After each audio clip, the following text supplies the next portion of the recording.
രാജ്യത്തെ റോഡ് സുരക്ഷാ മാനദണ്ഡങ്ങൾ കർശനമാക്കുന്നതിനും ഗതാഗത നിയമലംഘനങ്ങൾ കുറയ്ക്കുന്നതിനുമായി മോട്ടോർ വാഹന നിയമത്തിൽ വിപ്ലവകരമായ ഭേദഗതികൾ വരുത്തിയിരിക്കുകയാണ് കേന്ദ്ര ഗതാഗത മന്ത്രാലയം. നിരന്തരമായി നിയമങ്ങൾ ലംഘിക്കുന്ന ഡ്രൈവർമാർക്ക് കടുത്ത താക്കീത് നൽകുന്നതാണ് പുതിയ പരിഷ്കാരങ്ങൾ.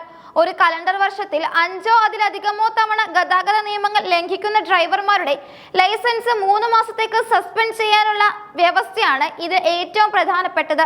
റോഡ് അപകടങ്ങൾ കുറയ്ക്കുന്നതിനും ഡ്രൈവർമാരിൽ ഉത്തരവാദിത്വബോധം വളർത്തുന്നതിനും ലക്ഷ്യമിട്ടുള്ള ഈ നീക്കം ഈ വർഷം ജനുവരി 1 മുതൽ മുൻകാല പ്രാബല്യത്തോടെയാണ് നടപ്പിലാക്കുന്നത്.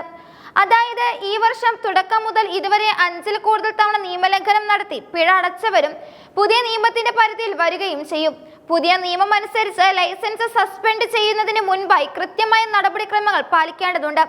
നിയമലംഘനം നടത്തിയ ഡ്രൈവർക്ക് തന്റെ ഭാഗം വിശദീകരിക്കാനുള്ള അവസരം നൽകും എന്നതാണ് ഇതിലെ ശ്രദ്ധേയമായ ഒരു വശം.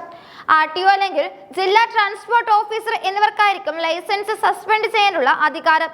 ഡ്രൈവർ നൽകുന്ന വിശദീകരണം തൃപ്തികരമല്ലെങ്കിൽ അല്ലെങ്കിൽ അംഗീകരിക്കാൻ കഴിയാത്ത കാരണങ്ങളാണ് നിർത്തുന്നതെങ്കിൽ ഉദ്യോഗസ്ഥർക്ക് ലൈസൻസ് റദ്ദാക്കാനുള്ള നടപടികളിലേക്ക് കടക്കാം. ഇത് ഉദ്യോഗസ്ഥരുടെ ഭാഗത്തു നിന്നുള്ള ഏകപക്ഷീയമായ തീരുമാനങ്ങൾ ഒഴിവാക്കാനും സ്വാഭാവിക നീതി ഉറപ്പാക്കാനും സഹായിക്കും.